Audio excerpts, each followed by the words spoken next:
मैं अपनी गाड़ी में भोपाल से जबलपुर वापस आ रहा था कि तेज बरसती बारिश ने जलथल मचा दी थी। यहाँ तक कि हाई अलर्ट का कहा जा रहा था, लेकिन मैं जानता था कि जबलपुर में होने वाली बारिश कभी भी हाई अलर्ट जारी नहीं करती। यह सब बातें सोचते हुए मैं भोपाल में अपनी बहन से मिलने गया था और मुझे रोक भी रही थी कि इतनी तेज़ बारिश में मत जाओ, पर मैं बहादुर था जो किसी की बात ना मान जाए। मैंने अपनी बहन को तसल्ली दी। मैंने कहा, कुछ नहीं होता, मुझे आज लाजमी जबलपुर पहुंचना ही है। 2 दिन मैंने तुम्हारे साथ रह लिया क्योंकि तुम बहुत जिद कर रही थी। मेरी बहन कहने लगी, तेज बारिश की बहुत खबरें फैली हुई है, मेरा दिल नहीं मानता कि तुम इस मौसम में वापस जबलपुर जाओ। लेकिन मैंने उसकी कोई बात नहीं सुनी और वापसी के लिए निकल गया। अभी आधा रास्ता भी मैंने तय नहीं किया था कि तेज गरज से बादल ने मुझे बारिश की आवाज़ सुनाई थी। बारिश ने बस कुछ पल के लिए ही बूंदाबूंदी की। उसके बाद तो इस कदर तेज बारिश शुरू हुई कि सामने से आने जाने वाली गाड़ियां भी ठीक से दिखाई नहीं दे रही थी। मैंने अपनी गाड़ी एक सुनसान सड़क की तरफ मोड़ ली। मैंने सोचा कि शॉर्टकट तय करता हूँ। इस रास्ते में मैं 1-2 बार पहले भी आ चुका था, इसलिए मुझे रास्तों का पता था। बीच में घने पेड़ों और झाड़ियों का भी कच्चा रास्ता था जो कुछ जंगलनुमा था। मैं चाहता था कि उसको जल्द से जल्द रास्ता तय कर लूँ और मैं जबलपुर पहुंच जाऊं, लेकिन बारिश इस कदर तूफानी रूप धारण कर चुका था कि मुझ जैसे नीर इंसान भी बौखला कर रह गया था। मैंने गाड़ी जंगल की तरफ बढ़ा दी। अभी मुझे 15 मिनट ही हुए थे। मैं जंगल के पेड़ों के बीचों बीच कच्चे रास्ते में अपनी गाड़ी आगे बढ़ा रहा था जब मुझे महसूस हुआ जैसे सामने कोई लड़की है। कुछ पल के लिए गुम होने लगा कि इस वक्त जंगल में लड़की कैसे हो सकती है, कहीं कोई भूत प्रेत का चक्कर ना हो। यह सोचकर मुझे खौफ सा महसूस हुआ। वो लड़की बिल्कुल मेरे सामने गाड़ी के थी और अपने हाथ के इशारे से गाड़ी को रोकने के लिए कह रही थी। अगर वो मेरी गाड़ी के दाएं बाएं तरफ खड़ी होती, मुझे रोकने की कोशिश करती, तो शायद मैं गाड़ी ना रोकता, लेकिन वो बिल्कुल गाड़ी के सामने ही थी। मजबूरन मुझे गाड़ी रोकनी पड़ी। अंदर ही अंदर मैं घबरा भी रहा था कि कोई भी लड़की रात के 2 बजे जंगल में नहीं हो सकती। वो लड़की भागती हुई मेरी गाड़ी के फ्रंट डोर की तरफ आई। मेरी खिड़की खटखटाने लगी। मुझे खिड़की के शीशे नीचे करने का इशारा करने लगी। बरसती बारिश में वो लड़की पूरी तरह भीगी हुई थी, काफ़ी खूबसूरत थी।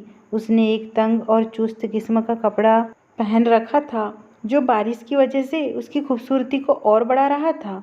उस पर उसका बारीक सा दुपट्टा उसको छुपाने के लिए काफ़ी ना था। ना चाहते हुए भी मेरी नज़रें उस पर टिकी थी। मेरी नज़र उसका सर से पैर तक जायजा लेने लगी। बारिश ने उसकी खूबसूरती को एक अलग ही रंग दे दिया था। मैंने अपनी गाड़ी का शीशा नीचे किया। वह कहने लगी, भगवान के लिए गाड़ी का दरवाज़ा खोले, मेरे पीछे 3 आवारा लड़के पड़े हैं। तेज बारिश में वो यहाँ क्या कर रही थी और मेरी इज्जत को बचा ले। चेहरे से लग रहा था कि रो रही होगी, काफ़ी डरी होगी और बदहवास भी थी। वो लड़के उसके पीछे कैसे पड़ गए थे? इस सवाल ने मुझे उस लड़की के बारे में चिंतित किया था। उसने मेरे आगे हाथ जोड़ दिए, कहने लगी, भगवान के लिए मुझे लिफ्ट दे दे। जबलपुर पहुंचते ही आप मुझे गाड़ी से उतार दीजिएगा। मुझे तो उस वक्त कुछ भी सूझा ही नहीं। मैंने कहा, ठीक है, आप बैठ जाइए। मेरा यह कहना ही था कि वो जल्दी से दूसरे फ्रंट डोर की तरफ आई और दरवाज़ा खोलकर अंदर बैठ गई। उसने दरवाज़ा बंद किया, कहने लगी, जल्दी जल्दी से चलें, कहीं वो लोग मेरे पीछे ना आ जाएं। वो बार बार पीछे की तरफ देख रही थी। मैंने गाड़ी स्टार्ट करके आगे बढ़ा दी। बार बार वो मुझसे कह रही थी, गाड़ी की स्पीड तेज करिए। मैंने कहा कि आप यहाँ जंगल में पहुँची कैसे? मेरे सवाल पर वह कुछ घबराई हुई थी। मेरी बात का जवाब देने के बजाय कहने लगी, पानी है आपके पास? मुझे बहुत प्यास लगी है। मैं अक्सर गाड़ी में पानी की बोतल रखता था, इसलिए मैंने पिछले तरफ से पानी की बोतल उठाई और उसकी तरफ बढ़ा दी। उसने वो बोतल खोली और घूट घूट पानी पीने लगी थी, साथ ही बाहर देखने लगी। मैं जो इस इंतजार में था कि वो मुझे यहाँ जंगल में पहुँचने की वजह बताएंगी, लेकिन उसने मुझे कोई भी जवाब नहीं दिया। उसके चेहरे की बदहवासी और घबराहट काफ़ी हद तक कम हो चुकी थी। मैंने कहा, मैडम, आप इस वक्त जंगल में कैसे पहुंची?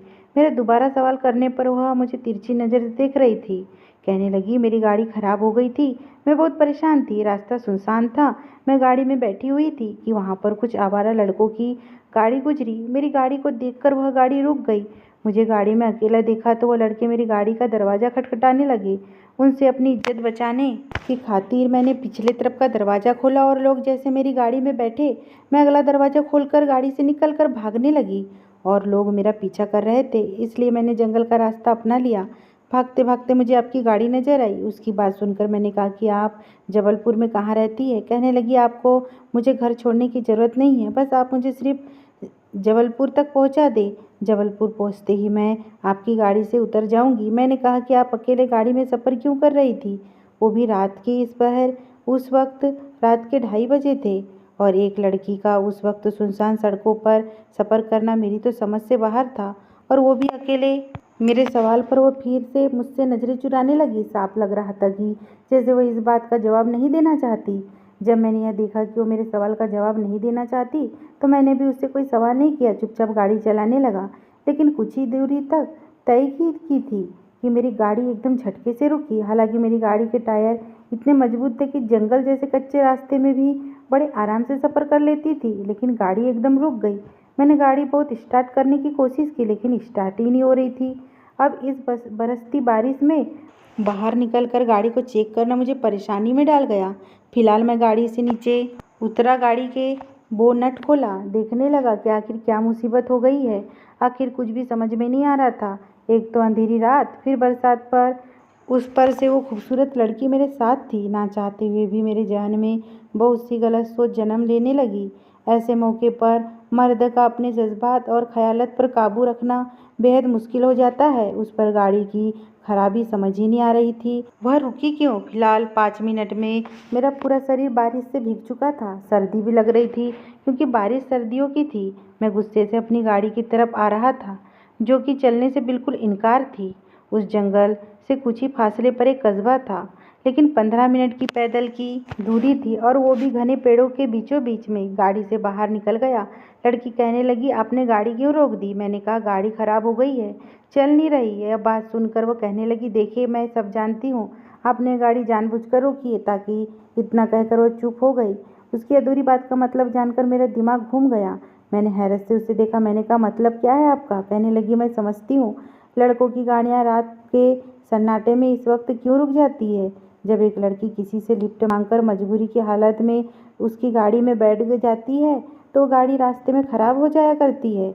लड़का अपनी शराफत का जो शक्ल दिखाता है, मुझे उसका अंदाजा है। यह बात सुनकर तो मैं गुस्से से तपक गया। मैंने कहा, आपका दिमाग तो दुरुस्त है। एक तो मैंने आप पर एहसान किया, आपको लिफ्ट दी, लेकिन आप मेरे किरदार पर शक कर रही है। वह कहने लगी, आपने गाड़ी क्यों रोकी है? मैंने कहा, ऐसा करे आप मेरी जगह गाड़ी में बैठे और गाड़ी को चलाएं। आपको यह लगता है हर मर्द उन लड़के जैसे नहीं होता। यह सुनकर वो अपने आप में सिमट कर बैठ गई। मैंने कहा, देखिए, एक जैसा नहीं होता। जिनके आज आप हाथ लगने वाली थी, वह आपके साथ क्या कर सकते थे, या आप गाड़ी क्यों नहीं चल रही थी? मुझे नहीं पता। यह नहीं पता कि यह सब ठीक होगा या नहीं। कुछ फासले पर एक कस्बा है, वहाँ पर हम किसी से मदद मांगकर रात गुजार सकते हैं। जैसे ही सुबह होगी, मैं आपकी गाड़ी ठीक करवा कर आपको जबलपुर छोड़ दूंगा। कहने लगी, इस तूफानी बारिश में हम वहाँ तक कैसे पहुँच सकते हैं? मैंने कहा कि गाड़ी में बैठे रहें तो बेहतर है, वैसे भी आप पहली बारिश में भीग चुकी है। मेरी बात सुनकर उसने अपना नेट का दुपट्टा खुद पर लपेटा। मुझे अंदर ही अंदर हंसी आई कि दुपट्टा तुम्हारा मुझसे क्या छुपा सकता है। अगर इतना ही अपनी इज्जत का ख्याल था तो खुद को चादर से छुपाना चाहिए था, बल्कि रात के इस पहर सफ़र ही नहीं करना चाहिए था। लड़की गाड़ी से बाहर निकल गई और मैंने भी गाड़ी लॉक करके मैं भी बाहर निकल गया। उसके साथ मैं पैदल चलने लगा, लेकिन शॉर्टकट के चक्कर में मैं रास्ता भटक चुका था। रात के अंधेरे में समझ ही नहीं आया कि कब रास्ता भटक गया। 15 से 20 मिनट की दूरी तय हो गई थी, लेकिन मुझे वो कस्बा नहीं दिखाई दे रहा था। हर तरफ जंगल ही नज़र आ रहा था। वो कहने लगी, हम कब से चल रहे हैं, आपका वो कस्बा कब आएगा? मैंने कहा, शायद हम रास्ता भटक गए हैं। यह सुनकर वो मुझे अजीब नज़रों से देखने लगी। ऐसा करे, आपको जहाँ जाना है आप जाइए, लेकिन मैं आपके साथ नहीं जा सकती।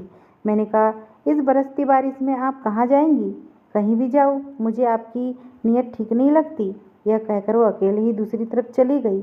मुझे उस पर इतना गुस्सा आया। मैंने कहा, ठीक है, भाड़ में जाओ। अच्छा है कि यह उन आवारा लड़कों के हाथ लग जाती, अच्छा मज़ा चखाते।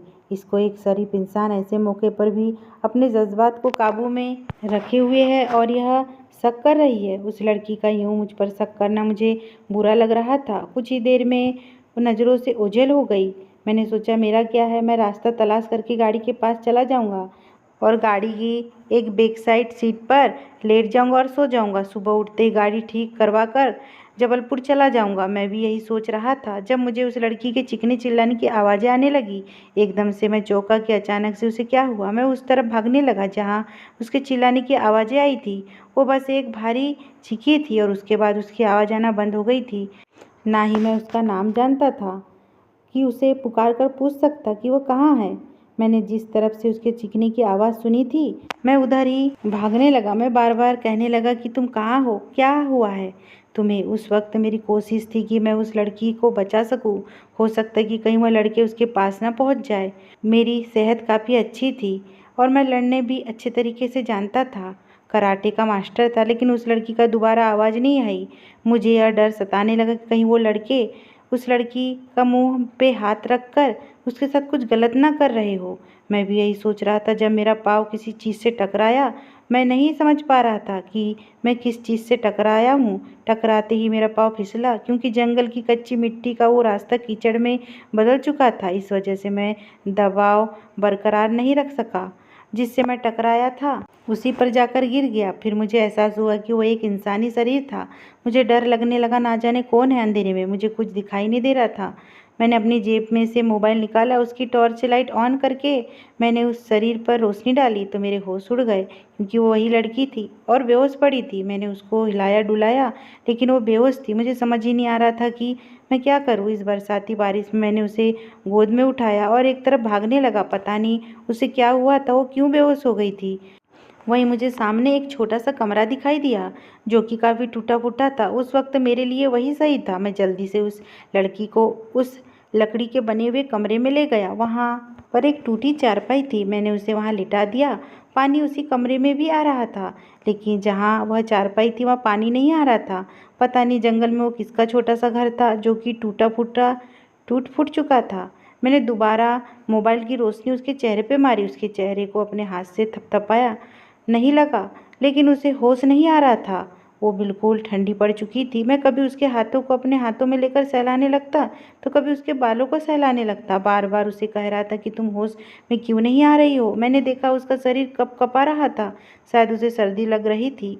मेरी कोशिश यह थी कि वो जल्दी होश में आ जाए, लेकिन मेरी हर मुमकिन कोशिश नाकाम थी। मैं नहीं जानता था कि मैं ऐसा क्या करूं, और फिर उसे उसके खातिर मैं गुनाह कर बैठा। शैतान मुझ पर हावी हो गया। वो मुझसे कह रहा था कि तुम एक ही उपाय से उस लड़की को बचा सकते हो, और सोचना चाहिए कि एक इंसानी जान बचानी चाहिए। उस ऐसे वक्त पे तुम्हें पाप पुण्य नहीं, उस वक्त लड़की को गर्माहट चाहिए था। इसलिए मैंने उसकी जान बचाने के लिए मैं उसके करीब गया। लड़की के करीब आते ही मैं उसे बाहों में ले लिया।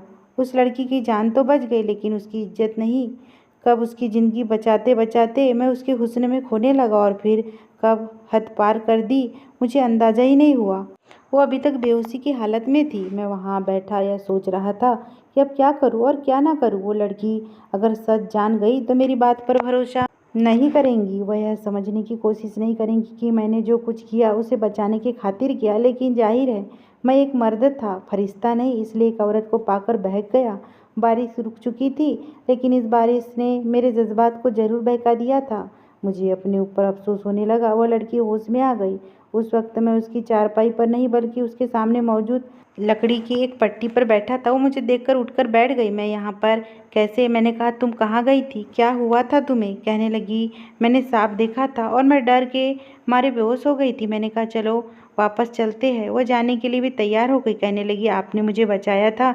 मैंने कहा, तुम्हारे चिल्लाने की आवाज़ पर परेशान हो गया था। कहने लगी, आई एम सॉरी। मैंने एकदम उसकी तरफ देखा कि मुझसे सॉरी क्यों कह रही। कहने लगी, सॉरी, मैंने आपके बारे में बहुत कुछ गलत सोचा, आपको बहुत गलत कहा, लेकिन आप तो बहुत अच्छे इंसान हैं। आपने मेरी जान भी बचाई और मेरी हिफाजत भी की।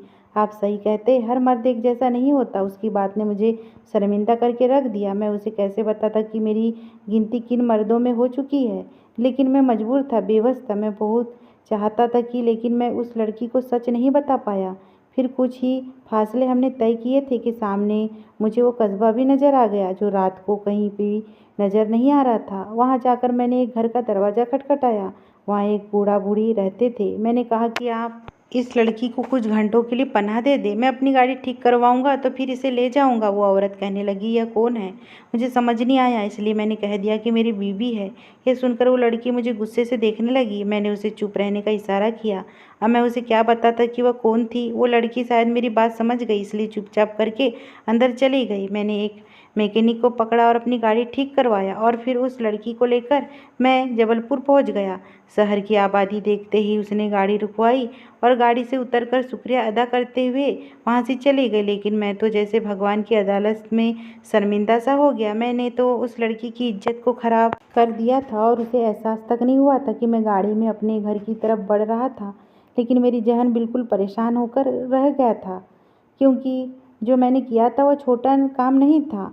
मैंने उसकी ज़िंदगी को तबाह कर दिया था, जिससे वो अनजान थी। लेकिन जैसे उसकी शादी होती उसका पति समझ जाता और उसके किरदार के पवित्र होने का सबूत न होता, जो कि वह खो चुकी थी।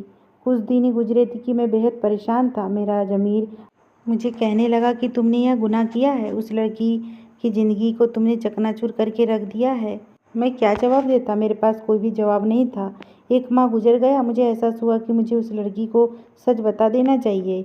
मैंने इससे पहले कभी ऐसा गुनाह नहीं किया था, इसलिए मेरे दिल में उस लड़की के लिए इस कदर अफसोस था कि मेरे बयान से बाहर था। फिर मेरे जहन में यह ख्याल आया कि मुझे उसे अपना लेना चाहिए, क्योंकि उस लड़की का पति उसकी जहनी दबाव के देकर मार डालेगा या फिर उसे छोड़ देगा। उस लड़की की तलाश मैंने उसी वक्त शुरू कर दी।